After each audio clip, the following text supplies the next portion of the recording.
Welcome back. Now, as you can see behind me on the screen, and I'm sure they'll be able to take a full shot outside there, we have some young children on roller blades. They are from Nairobi Islanders Roller Skating Club, and we'll be getting to know much more about them. This, of course, is a form of sport for the brave. I want to believe. I'll not be able to do it, but we'll be catching up with them a bit later. Young kids there, looking like they're having fun, so you don't want to miss that. And in tune with the African child, this morning our conversation is on the Day of the African Child, which will be celebrated tomorrow. But to talk more about it, we have Catherine Harmon Sharp. She's the assistant representative in terms of protection at the UNHCR, and Alice Eshuchi, the country director of Heshima Kenya. Tell us more about the Day of the African Child. What is that about? Have we made strides when it comes to the African child? Do we still need to go? How many more steps do we need to go to get to where we want to be? And of course, Mutegi Inja will be fielding the questions and comment suggestions. The number is 22422. The SMS line is the SMS line, or you can get us on Twitter at Citizen TV Kenya. Would love to hear from you, so get in touch. For now, Mutegi. Good morning, ladies. Good morning. Good morning. The Day of the African Child. Kirigo was just asked, the Day of the African Child. What is it?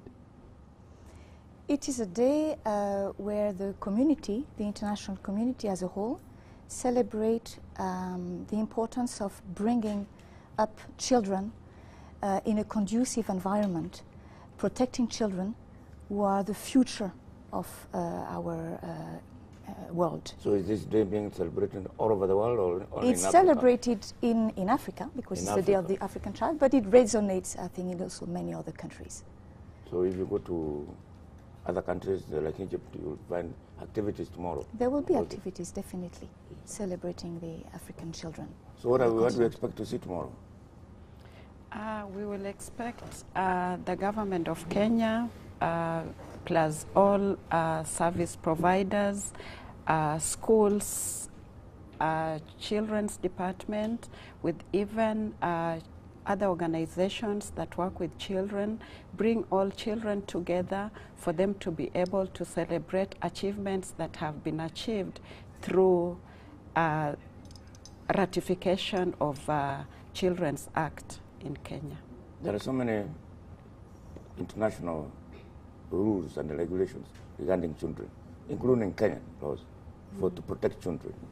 Are they not satisfied? Are they not satisfactory? Why do you have to have a day specifically for children? It's important that we actually show the world that because before there has been rampant child marriage, and through UNICEF, UNHCR, Save the Children, Women Refugee Council, and other organizations, they decided that their strategic plan for 2014 to 2017 is to end child marriage. So we will want Africa to celebrate what achievements they have actually made. For example, the government of Kenya has put mechanisms in place to end violence against children, but persistently there has been still child marriage, and it's due to poverty and gender inequality. So we would like these two items to be reduced for us to achieve the strategic plan for 2017. What in our definition, what is a child? When you talk about child marriage, what is a child? A child. May look a foolish question, but when a father is marrying the daughter, he's just marrying a daughter, not a child. So what is a child? A child is one below age 18, according 18. to the Kenyan government. Yes, yeah. So if any girl is married below age 18, that is child marriage, which is violence against the child. In terms of United Nations, the High Commission for Refugees, we thought your business is to deal with refugees, and so you are interested in children also. We're very much interested in children. Refugee children or generally children? Children and refugee children, of course, because more than half of the refugees today in Kenya are children. And children being vulnerable, refugee children are even more vulnerable. So we need to make sure that they are protected. And as Alice said, the law is there. Indeed, Kenya has made a lot of progress to ratify the Convention on the Rights of the Children, to pass specific law for children, to condemn child labor, child marriage, violence against children, but still every day children's rights are being violated, girls are being forcibly being married, and there's a lot of violence against children. So the law is there, but the practice is still very problematic. I thought these things have something to do with education. Yes. People may be educated. Yes, it's a whole thing. It has to do with education. It has to do with empowering girls. It has to do with enabling girls to go as high as they can in education, so they are not forced into marriage. When they're married, they drop from school, so they don't have access to education. And that cycle of poverty is perpetrated. And being girls, they cannot adequately provide for their young children. They're not ready to have children at 12, 13. So they endorse roles that they're not ready to do. And it has a lot of bearing, not only on the girls, but on the community and on the state as a whole. So it really needs to be stopped completely to empower the girls and change the community and the society. Let's go to child labor. A lot of girls are employed as house helps. They drop out of school, they go looking for jobs. And they're employed as, some are employed in the farms, tea picking, coffee picking, at home, domestic servants. Because of poverty. Would you rather the children stayed idle other than being employed? If you talk about child labor, what would we have? Well, you know, any girl, any boy who is employed before 18, this is child labor. Yes. It is not easy to resolve. It is true that when you have no money, you cannot pay for school, and it's easier to get money through the labor of your child. Education is free in Kenya. Education so is free, but there are some hidden costs. Primary education is free, but you need to pay for the uniform, you need to give money for the bench or for the table. There are some hidden costs that some families cannot cover. So we need to fight on all the fronts, you know, to make sure that even, indeed, children have access to education, primary education, free education, quality education, so they don't drop and that they are not forced to work. Things will not change overnight. I think it's a long-term objective, but I think it's possible to achieve, you know, and to eradicate child labor in Kenya in the years to come. Is that true? Is it, if you look at 10 years ago and now, in terms of child labor, would you say we are improving or getting worse? No, we are improving, but there are still gaps that need to be filled. Yeah, especially when our children are not able to continue with high school education. As much as primary education is free, there's still a cost in high school education. And therefore you find some children have actually gone up to standard 8, but they are not able to continue with high school education. And this actually is trickling into increase of child marriage and at the same time illiteracy. And as Catherine has mentioned, the cost behind it also makes some of these children vulnerable because the parents are not able to cater for some of these costs. I noticed that the budget, they have voted for about, I think it's 300 million shillings for street families. What do you do with street children? Who live in almost every urban center in Kenya. There are street people and there are street children. Even places where they never use street children only known in Nairobi.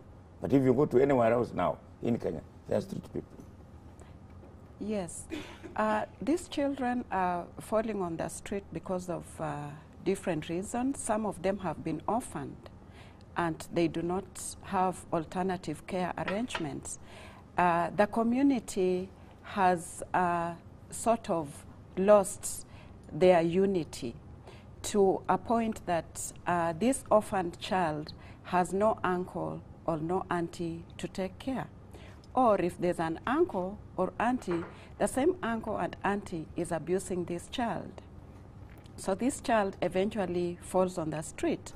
So we will actually request the communities, the government, organizations to come together and ensure that we do not have street children anymore. They should be accommodated in formal schools or non-formal schools to be empowered with education, information, and skills. When I was growing up, it looked to me like if you skip to school, if you're a child and you skip going to school, and you are seen in the village by a grown-up person, it became his responsibility to make sure that you went to school. Didn't want you to see loitering in the street or in the village. This doesn't happen anymore. Society has changed. So what do we do? Everybody, you are not your brother's keeper.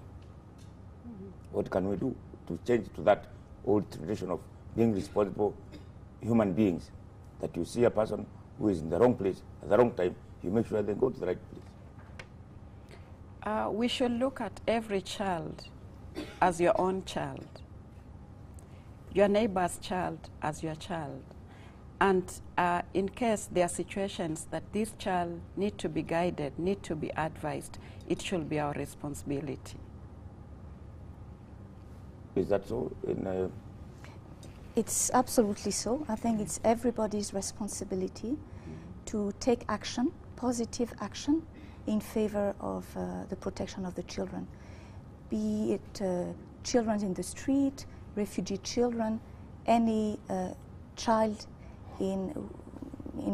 at risk should be helped, should be assisted in order to prevent also violence. There's a lot of violence against street children. There's a lot of violence against children, even in some families, in some communities. And this is not acceptable today, that children are being abused, including sexually abused. This is a terrible trauma for these kids. Somebody is asking you whether you are aware that many children are hired out as beggars and the street hawkers to create sympathy for their hirers. Yeah, that's very possible. There is an involvement of the adults to exploit children, and this should stop. But why are they not arrested? Why are they not arrested? The systems are there, but it's very difficult for a child also to go and to report a case. There are very few children's desks in the police station, very few. It's a good thing, but it needs to be expanded. And these children, they don't even know where to go to report this abuse because they are threatened and they are usually very scared and they have no other option than begging in the streets on behalf of adults. I've seen schools also training beggars. You are in the public place like a restaurant or a bar or some, and you see children there with begging documents. We are doing this Harambe, we are doing this, we have this project in our school. Can you sponsor? They call it sponsor. Can you sponsor me? And normally parents, grown-up people give the money. Some tell them, no, you are not supposed to be here. Why are those schools, institutions, not punished for doing that? Because that training beggars is training people to beg. Yeah, I think this refers back to the head of schools, and I believe this should be stopped because as these children go around restaurants, on the streets begging, you find that some of them are abused because in the process of asking for this sponsorship, some of them are used. So this is a system that should be stopped. But nobody thinks that's wrong. The parents should speak to head of schools. The parents probably are the ones who sent the child because they're supposed to contribute maybe 100 shillings or whatever. Then they tell the children, go with the form. Instead of the parents going with the form themselves, asking to be sponsored, they send the children. I do not think Minister of Education is going to allow this to continue. It's good that you've highlighted this, and they've heard that it's not right for children to be begging around for sponsorship to raise funds for building classrooms or desks or buying a school bus. This is a discussion that should be done between the teachers and the parents, and the children should not be involved. So when you come to tomorrow, where do you expect activity? In Nairobi, Children's Department, which is overseeing the welfare of all the children, together with UNHCR, United Nations High Commissioner for Refugees, including Heshima Kenya, which is the child protection implementing partner of UNHCR, and other service providers, have organized an event at Kihumbini Primary, sorry, it's a difficult Kihumbini. Kihumbini. That is where? Kihumbini Primary School in Kangemi, Westlands County. So the celebrations will start by 9 a.m. There'll be a procession on Waiyaki Way, opposite Safaricom House, all the way to Kangemi. So everyone is invited. Children from other parts of Nairobi will be transported to Kihumbini. There will be songs, dances, poems, talent shows. So please come and see what the children have achieved. That is Nairobi. Yes. Countrywide? Countrywide, the government of Kenya has organized in different counties, so every county has its celebration. And internationally? Internationally also, there will be celebrations in different parts of the world. We are also fully supporting this event, and we are also preparing for World Refugee Day, which is a larger event, where also will be, of course, including children, and that's on the 20th of June. Thank you very much, ladies. I think that's all we have time for, unless you have the last one to say. Anyone you would like to, any message? I think that the joint message that we would like to address is to the Kenyan government, Yes. to salute all the efforts that have been made to protect children, legally, but also in the community, but also to encourage the government to do more, and in particular to fight against child marriage, which is to the detriment of girls in particular, and which doesn't bring anything good to the girls and to the community. But these days there is talk about the boy child. Particularly in areas in central Kenya, the boy child needs to be considered. What are you doing about boys themselves? There's a lot that is being done about all the children, not just the girl child alone. The boy child also needs protection from different types of abuse. Before, it was only the girl child who was sexually abused, but today even the boy child is sexually abused. So the government of Kenya and other service providers have put mechanisms in place to protect all children. Thank you very much, ladies. Yeah. Thank you. And with this